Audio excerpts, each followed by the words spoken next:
ওইটা বুখারীর হাদিস। আল্লাহর প্রিয় হাবিব মুহাম্মদুর রাসূলুল্লাহ সাল্লাল্লাহু আলাইহি ওয়াসাল্লাম বর্ণনা করেন, যেই ব্যক্তি ওই যে আল্লাহ তাআলা বলেছেন যালিকুম খায়রুল লাকুম, জুমার নামাজের জন্য যারা জুমার নামাজ পড়ার জন্য আসবে তাদের জন্য কল্যাণকর রয়েছে, তাদের জন্য বরকত রয়েছে, তাদের জন্য উত্তম কল্যাণকর রয়েছে।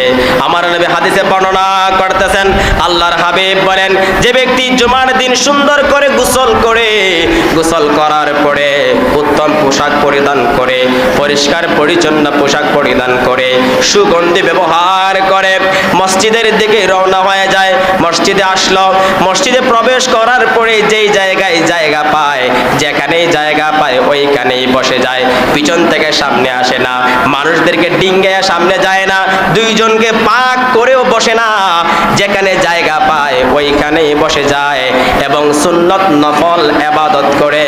ইমাম যখন জুমার খুতবা দেয়, গভীর মনোযোগ দিয়ে শুনেন, আমার নবী বলতেছেন, ইমাম যখন খুতবা দেয়, খুতবা দেওয়ার সময় মনোযোগ সহকারে চুপ করে ইমাম সাহেবের খুতবা মনোযোগ সহকারে শুনে আল্লাহর হাবিব মুহাম্মদুর রাসূলুল্লাহ সাল্লাল্লাহু আলাইহি ওয়াসাল্লাম বলেন, আল্লাহ তাআলা ওই ব্যক্তির এই জুমা থেকে পূর্ববর্তী জুমার মধ্যবর্তী সময়ের সমস্ত গুনাহগুলি আল্লাহ মাফ কইরা দিব।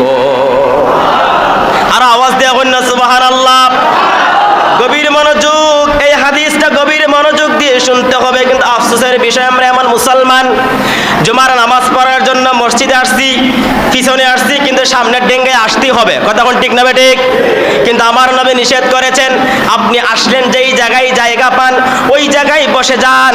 এরপরে যখন ইমাম সাহেব খুতবা দেয়, খুতবা দেওয়ার সময় আপনি, আমার একটা বদ অভ্যাস রয়েছে, আমরা কথা বলি করি, মারামারি করি, ঝগড়াঝাটি করি, একজন আরেকজনের সঙ্গে কথা বলি, কথা বলি কি বলি না? কথা বলি। কিন্তু আল্লাহর হাবিব মুহাম্মদ সাল্লাল্লাহু আলাইহি ওয়াসাল্লাম বলেছেন, জুমার আযাব এক জুমা থেকে আরেক জুমার মধ্যবর্তী সময়ের গুনাহ আল্লাহ মাফ করে দিবে। কোন ব্যক্তির গুনাহ আল্লাহ মাফ করে দিবে? যে মসজিদে আসলো, মানুষকে ডিঙ্গে সামনে গেল না, দুইজনকে ফাঁক করে তার মধ্যখানে বসলো না, কিন্তু যেখানে সে জায়গা পেয়ে গেল ওই জায়গায় বসে গেল, চুপ করে বসে গেল, মনোযোগ সহকারে বসে গেল এবং সুন্নত নফল ইবাদতগুলি রয়েছে এগুলি আমল করলো। সর্বশেষ সে যখন ইমাম সাহেব যখন খুতবা দেয়, খুতবা শোনা হচ্ছে ওয়াজিব, ওই খুতবা দেওয়ার সময় যখন ইমাম সাহেব খুতবা পড়ে ওই খুতবাটা সে যখন চুপ করে মনোযোগ সহকারে শুনে, এর ভিতরে কোনো কথাবার্তা বলে না, মনোযোগ দিয়ে যেই লোক ইমাম সাহেবের খুতবা শুনবে